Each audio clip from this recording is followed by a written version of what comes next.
Gold trusted gold buyers తాకట్టులో ఉన్న బంగారాన్ని విడిపించి ఈ రోజు ఉన్న మార్కెట్ ధరకే కొనబడును. మరిన్ని వివరాలకు సంప్రదించండి 7771077720. కథలన్నీ కంచికి చేరిపోతున్న తరుణంలో శ్రీకాకుళం జిల్లాకు చెందినటువంటి కారా మేషర్ ఆ కథల్ని కంచి దాటకుండా కథా నిలయాన్ని స్థాపించి భావితరాలకి ఆ కథల్ని అందించేందుకు చేసిన ప్రయత్నంలో భాగమే మరో సాహిత్య యువకుడు ఈరోజు శ్రీకాకుళం జిల్లాలో ప్రశంసలతో పాటు పైనీర్, అదేవిధంగా ఇటువంటి పెద్ద పెద్ద సంస్థల నుండి డాక్టరేట్లు పొందుతున్నారు. గారమండలం ఒంబరవెల్లి గ్రామ పంచాయతీకి సంబంధించి గొర్రెవానిపేటకు చెందినటువంటి రొక్క రాముడు నిరుపేద కుటుంబంలో పుట్టిన ఆ యువకుడికి ఆర్థిక పరిపుష్టి ఆటంకం కావడంతో చదువు సాగక ఈరోజు సాహిత్యం వంట పట్టించుకున్నారు. వృత్తిరీత్యా చదువుకు తగ్గ ఉద్యోగం సీమెన్ లభించిన నేటికి కూడా ఆ సాహిత్యంపై ఉత్సుకత ఈరోజు ఆయన చేత కథలను అలవోకగా రాయించడంతో పాటు కథనాలను కూడాను అలవోకంగా చదివించేటటువంటి ఒక పరిజ్ఞానాన్ని సంపాదించుకున్నటువంటి వ్యక్తి ప్రస్తుతం రాముడు మనతో ఉన్నారు. చూస్తే కనుక చాలా చిన్న వయసు, చదువు పాలిటెక్నికల్ డిప్లొమా, కానీ సాహిత్యం వంటపడడానికి ప్రధాన కారణం ఏమన్నా? సాహిత్యం అంటే సార్ 2005 నుంచి నాకు జ్ఞానం తెలిసిన తర్వాత మా అన్నయ్య 2007లో సార్, మా అన్నయ్యకి అప్పుడు మా అన్నయ్యది లవ్ మ్యారేజ్. సో మా వదినకి అన్నయ్య లేఖలు రాసి ఇవ్వటం, ఆ వాటిని అప్పుడు నాకు తెలియని జ్ఞానంతో నేను వాటిని చదవటం, ఆ చదవడంపై వాటిపై ఇంట్రెస్ట్ నాకు అనమాట. సో అప్పుడు కలిగింది సార్ నాకు ఈ ఇంట్రెస్ట్. అంటే లవ్ అన్నది ఇద్దరు వ్యక్తుల మధ్యన ఉన్నటువంటి వారి అభిప్రాయాలను వ్యక్తం చేసేటటువంటి లెటర్. ఆ లెటర్లో కథ రాసే కంటెంట్ ఎక్కడి నుంచి మీరు పట్టుకో? కథ రాసే కంటెంట్ అనేది వాళ్ళిద్దరు లవ్ స్టోరీ, అంటే అన్నయ్య వదిన లవ్ స్టోరీ నుంచే నేను తీసుకున్నాను సార్. ఏదైతే కవిత్వం అనేది ఉందో ఆ కవిత్వం అనేది వాళ్ళు రాసిన లెటర్ల నుంచి నేను తీసుకున్నాను సార్. అంటే అన్నయ్య బాగా చదువుకున్న వ్యక్తే, లేకపోతే ఆయనలో ఉన్న ఆ పరిజ్ఞానం అప్పట్లో నిన్ను ఆకర్షితం చేసింది? అన్నయ్య అయితే 9వ తరగతి వరకు చదువుకున్నారు సార్. సో మా ఆర్థిక పరిస్థితుల వలన అప్పటి నుంచి చదువు మానేసి మా ఫ్యామిలీ కోసం పనికి వెళ్ళడం అనేది జరిగింది. సో అలా పనికి వెళ్ళడం వలన అతను కష్టపడి మమ్మల్ని చదివించాడు. సో అతనికి అంత పరిజ్ఞానం లేనప్పటికీ, అంత సాంకేతిక సాహిత్యపరంగా లేనప్పటికీ అతను రాసిన కవితల్లో నాకు సాహిత్యంపై ఒక ఇంట్రెస్ట్ కలిగింది. సో అలా కలిగి నేను అప్పటి నుంచి సాహిత్యానికి కొంచెం ఇంట్రెస్ట్ కలిగి అప్పటి నుంచి చదవటం మొదలుపెట్టాను ఫస్ట్. సో చదువుగా అంటే నేను కూడా ఏవో చిన్న రాయాలనే ఒక చిన్న దీంతో రాయటం మొదలుపెట్టాను. తర్వాత చాలామంది ఫ్రెండ్స్ ఇంత అచీవ్మెంట్కి ఈరోజు గురువు ఎవరు అని రాముడిని అడిగితే? గురువు ఎవరినని అడిగితే మా అన్నయ్యనే చెప్పాలి సార్. ఎందుకంటే నాకు స్టార్ట్ అయింది మా అన్నయ్య దగ్గర నుంచే. ఎందుకంటే అతను రాసిన ఆ కవితలే నాకు ఏ రోజు ఈ స్థాయికి తెచ్చాయి. కాబట్టి ఆ గురువు అయితే నాకు అన్నయ్య సార్. 10 ఏళ్ళ మీ జర్నీలో ఈరోజు ఇన్ని అవార్డులు ఓన్ చేసుకున్నారు. కాకపోతే ఈ ఓన్ చేసుకున్న దాంట్లో ఎటువంటి కథనం కావచ్చు, కవిత కావచ్చు, మీకు ఈ ఘనతను ఆర్జించడానికి దోహదపడి? ప్రతి ఒక్కటి అంటే కన్న తల్లికి ఏ బిడ్డ మొక్క ఎక్కువ అంటే చెప్తే ఏది కన్న తల్లి చెప్పలేదు. నాకు అలానే సార్. ప్రతి ఒక్కటి కూడా ఒక కన్న బిడ్డ లాంటిదే. నేను రాసుకున్న ప్రతి ఒక్క అక్షరం కూడా నాకు అంత విలువైంది. ఇంకా చాలా కవితలకి వాటికి నాకు బాగా ఇది వచ్చింది. కొన్ని కవితలు ఉన్నాయి సార్, అంటే ఎక్కువగా నాకు పేరు తెచ్చిపెట్టినవి. కాకపోతే ప్రతి ఒక్క కవిత కూడా నాకు కన్నబిడ్డ లాంటిది. ఈ ఆధునిక యుగంలో సాహిత్యాన్ని వంట పట్టించుకోకుండా, కవితలపై ఆకర్షితులు కాకుండా యువత పక్కతో పడుతున్న ఈ తరుణంలో దాన్ని అంతలా ఆరాధించడానికి ఈ అంశం మీకు దోహదపడింది? ప్రస్తుతానికైతే ఇప్పుడు నేటి తరం అయితే ఎవరు కూడా ఈ పోయిటరీ మీద ఎవరు కూడా పెద్దగా ఆకర్షితులు కావటం లేదు. రకరకాల ట్రెండ్స్ అయితే అవుతున్నాయి. నాకు తెలిసి సాహిత్యం అనేది చాలా గొప్పది సార్. అది చదివే వారికి, తెలుసుకునే వారికే దాని విలువ తెలుస్తుంది నాకు తెలిసి. అటువంటి వెలుగు తెలిసినటువంటి రాముడు మాత్రం దాన్ని వంట పట్టించుకున్నారు. చదువు పరంగా వచ్చేసరికి ఏ ఆటంకాలు ఈరోజు ఉన్నత శిఖరాలను అధిరోహించేటటువంటి అవకాశం కల్పించలేదు? ఎంతమంది మీ కుటుంబ సభ్యులు ఈరోజు మీరు ఈ ఘనతను ఆర్జించిన దాంట్లో వారందరూ కూడా భాగస్వాములేనా? ఖచ్చితంగా సార్, వాళ్ళందరూ భాగస్వాములే. మాకు మా తల్లి తండ్రి కూలి పని చేసుకొని బతుకుతారు సార్. సో వాళ్ళకి మేము 6గురు సంతానం, 4 అక్క చెల్లెళ్ళు, అన్నయ్య, నేను. సో ప్రతి ఒక్కరు కూడా మన గవర్నమెంట్ స్కూల్స్‌లోనే 2, 3, 4, 5 తరగతుల వరకు చదివి ఆపేసిన వాళ్ళే. అన్నయ్య 9వ తరగతి వరకు చదివారు. ప్రతి ఒక్కరు అంటే చిన్నవాడిని నేను, నన్ను చదివించాలి, నన్ను ఒక గొప్ప స్థాయికి తీసుకొని రావాలి అని చెప్పి వాళ్ళందరూ చదువు మాని కష్టపడి నన్ను చదివించారు సార్. మా ఆర్థిక పరిస్థితి అంత ఇది లేదు అంత కాబట్టి ఆర్థిక పరిపుష్టి లేకపోయినా రాముడిని ఒక ఉన్నత విద్యావంతుడు చేయాలని వారి ఆకాంక్షలకు అనుగుణమైనటువంటి విద్యని ఆ తారాస్థాయికి చేరారా? వాళ్ళు అనుకున్న స్థాయికి అయితే చేరాను సార్. కాకపోతే వాళ్ళకి తెలియకుండానే ఈ సాహిత్యం అనేది నాకు అలవడిందని వాళ్ళకి తెలియకుండానే వచ్చింది. నాకు కూడా అనుకోకుండానే ఇంట్రెస్ట్ కలిగింది. సో దీనిలో నేను ఇంత అచీవ్‌మెంట్ అనేది సాధించడం నిజంగా నాకు హ్యాపీ. ఇంట్లో వాళ్ళు కూడా నాకు ప్రతి క్షణం కూడా సపోర్ట్ చేశారు. నాకు ఈ టాలెంట్ ఉందని తెలిసిన తర్వాత కూడా నన్ను సపోర్ట్ చేసి అన్ని విధాలుగా అమ్మ, నాన్న అందరూ ప్రతి ఒక్కరు కూడా ఇంట్లో ప్రతి ఇంత ఒక్కరు కూడా సమయం వెచ్చించడానికి ఏం చేస్తుంటారు? ఎంతో సమయం లేకపోతే ఒక కవిత గాని, ఒక పుస్తకం గాని రాయాలనుకుంటే, ఒక కథ రాయాలనుకుంటే చాలా సమయం వెచ్చించాల్సి ఉంటది. ఆలోచన సరళి. మీరు చేస్తున్న వృత్తి ఏంటి? అది ఏ విధంగా మీకు ఆ సమయం లభిస్తుంది? నేను మర్చెంట్ నేవీలో సీమన్‌గా పనిచేస్తున్నాను సార్. సో నా డ్యూటీ టైమింగ్స్ అంటే 8-5 ఉంటుంది సార్. సో 8-5 అయిపోయిన తర్వాత ఇంకా మాకు 6కి అక్కడ డిన్నర్ ఉంటుందన్నమాట. సో 6కి డిన్నర్ చేసేసి ఇంకా తర్వాత నైట్ 10, 11 వరకు ఇంకా ఫ్రీ టైంలో నేను ఫుల్ కాన్సంట్రేషన్ దీనిపైనే పెడతాను సార్, సాహిత్యం పైన. ఏదో ఒకటి రాసుకుంటూ ఉంటాను. రాసిన దాన్ని చాలా సంస్థలకి పంపిస్తూ ఉంటాను. ఫస్ట్ ప్రతిలిపి అనే ఒక యాప్‌లో నేను రాయటం జరిగింది. 2018 నుంచి నేను అందులో రాస్తున్నాను. సో ఆ తర్వాత నేను బయట సంస్థలకు కూడా రాసి వాళ్ళు పెట్టే పోటీల్లో గెలవటం. ఇది రాయటం. కేవలం మీరు దాని మీద ఉన్నటువంటి ఉత్సుకతే ఇటువంటి ఉన్నత శిఖరాన్ని అధిరోహించేందుకు దోహదపడడంతో పాటు, ఆర్థిక పరిపుష్టి లేని ఆ కుటుంబాలకి బాసటగా నిలిచేందుకు కూడా మీరు ఎంచుకున్నటువంటి ఈ సాహిత్యం తోడ్పాటునిచ్చిందా?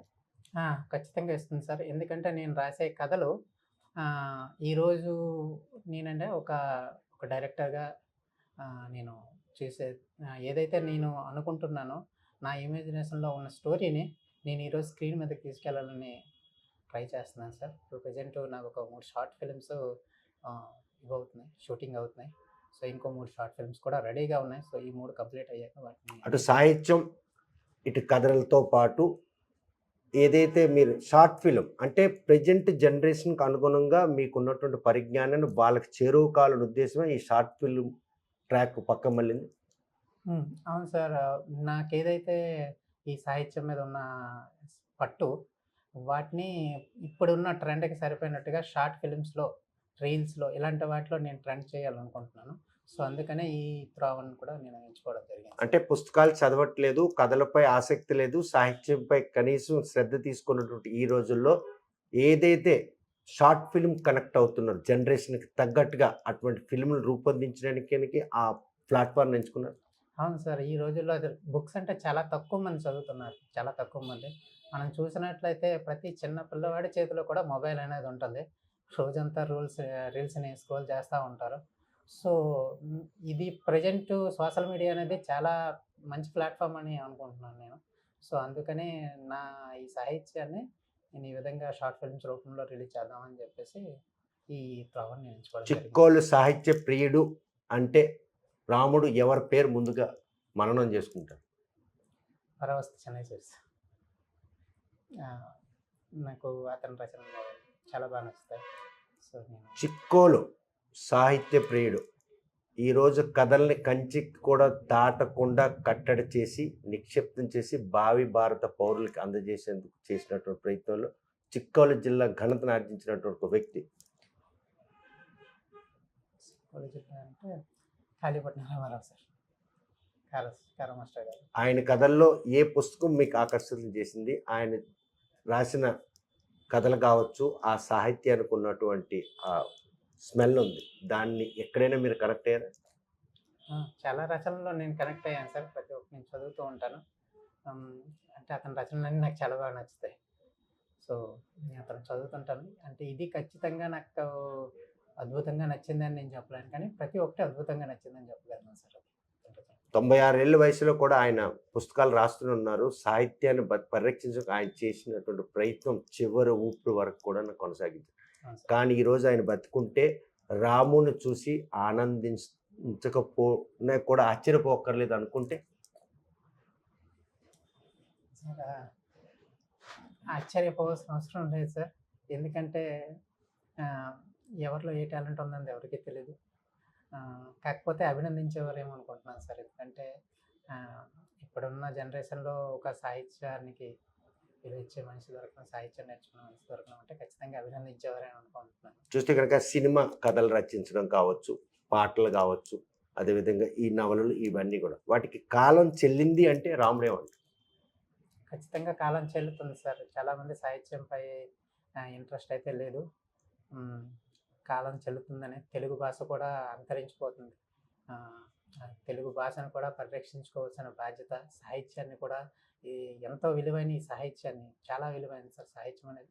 సో ఇలాంటి సాహిత్యాన్ని పరిరక్షించుకోవాల్సిన ప్రతి ఒక్క పౌరుడి పైన ఉందని నేను అంటాను సార్. ప్రజెంట్ జనరేషన్‌లో ఎవరైనా చెబితే సాహిత్యంపై ఆకర్షితులయ్యే పరిణామాలు ఉన్నాయా అసలు? ప్రస్తుతం పాఠశాల విద్యా బోధన విధానం కావచ్చు, ఉపాధ్యాయులు పిల్లలకి అది అలవాటు చేసుకునేందుకు చేసినటువంటి ప్రయత్నాల్లో విఫలమై ఇటువంటి పరిణామాలకు కారణం సాహిత్యం, కథలు రూపొందించినటువంటి ఏదైతే వర్తమాన నేటి యువకులు ఎవరూ కూడాను వాటిపై కనీసం శ్రద్ధ చూపించకపోవడం వెనక ఎవరి నిర్లక్ష్యం దీని పాలిటి శాపం అనుకో. ఒకప్పుడైతే సార్ వ్యాస రచనలు అనేవి మన పాఠాల్లో ఉండేవి. సో ఇప్పుడు కూడా ఉన్నాయి కానీ చాలా తక్కువ సార్. సో వ్యాస రచనలు అలా అలా రాయటం వల్ల పోటీల్లో పాల్గొనడం వల్ల చిన్నప్పటి నుంచే పిల్లల్లో కాస్త ఈ సాహిత్యపరమైన ఇవి చేరుతాయి. పైగా మన తెలుగు భాషల్లో పద్యాలు, ఇప్పుడు వేమన పద్యాలు కానివ్వండి, సొంతి సత్యాలు ఇవన్నీ ప్రతి ఒక్కటి సాహిత్యమే సార్. చాలా వాటిలో అనంతమైన జ్ఞానం ఉంది. తెలుసుకున్న వారికి తెలుసుకున్నంత వస్తుంది. అంతలా వాటి మీద ఈరోజు పట్టు సాలించే రాముడు ఈ ఘనతను ఆర్జించడానికి దోహదపడింది అనడంలో ఎటువంటి అతిశయోక్తి లేదా? లేదు సార్, ఖచ్చితంగా సార్. అప్పటి నుంచి తెలుగుపై మక్కువ ఉండేది. సో తెలుగు అయితే నాకు ప్రాణం లాంటిది. ఏ రోజుకి నేను తెలుగు అయితే మర్చిపోలేను. తెలుగులో ఇంకా నాకు తెలియని వ్యాకరణాలను కూడా నేను నేర్చుకుంటున్నాను. ఒకప్పుడు ఉండే కవిత్వాలు అంటే బంధ కవిత్వం ఇలాంటివి మరుగున పడిపోయాయి సార్. సో ఇలాంటివన్నీ నేను ఇంకా నేర్చుకుంటున్నాను సార్. అంటే నేర్చుకున్న వాళ్ళకి నేర్చుకున్నంత అన్నట్టుగా ఎంత నేర్చుకున్నా మనం విద్యార్థిని ప్రతిరోజు. ఇప్పుడున్న జనరేషన్కి మీకు సాహిత్యంపై ఉన్నట్టు మక్కువకి వాళ్ళ కనెక్టింగ్ కావాలంటే రాముడు ఏం సూచన చేస్తారు? ఖచ్చితంగా తెలుగు భాషను పరిపూర్ణంగా నేర్చుకోవాలి సార్. ఇప్పుడు ఏవైతే నావల్స్ ఇవి ఉన్నాయో వాటిని చదవడం వల్ల చాలా జ్ఞానం వస్తుంది. ఖచ్చితంగా తెలుగు భాషను రక్షించడానికి, సాహిత్యాన్ని పరిరక్షించడానికి ఇది ఖచ్చితంగా తెలుగు భాషని పూర్తిగా నేర్చుకోవాలి. కానీ ఇప్పుడున్న ఎడ్యుకేషన్ సిస్టంలో అది మళ్ళీ పూర్వవైపు వస్తున్నటువంటి పరిణామాలు కనుచూపు మేరలో కూడా కనిపించడం. చదువు కొనుక్కునే పరిస్థితి, ఉచితంగా వస్తున్నటువంటి ప్రభుత్వ పాఠశాల ఆకర్షితులు కానటువంటి పరిణామాలు ఇవన్నీ కూడాను తెలుగుకు మాత్రం ఒక చెద పట్టే పరిణామాలు ఉన్నాయి. అది గనక నేర్చుకుంటే బతకడం కష్టం అన్నట్టు ఒక భావన తొలగాలంటే అది మాత్రం అంటే తెలుగు నేర్చుకుంటే బ్రతకలేమనే భావన తొలగాలంటే మన విద్యా విధానంలో చాలా మార్పులు చేయాలి సార్. ప్రభుత్వాలు కూడా తెలుగు చదువుకున్న వారికి ప్రభుత్వ ఉద్యోగాలు వస్తాయి. అంటే ప్రభుత్వ ఉద్యోగాలు ప్రతి ఒక్క దాంట్లో తెలుగు తప్పనిసరి. ఇలాంటి మార్పులు చేయాలి. కానీ అదే కనుక అయితే ఎక్కడైతే మాతృభాష ప్రాతిపదికన ఏర్పడిన రాష్ట్రాలలో అక్కడికే పరిమితం ఉంటున్నాం.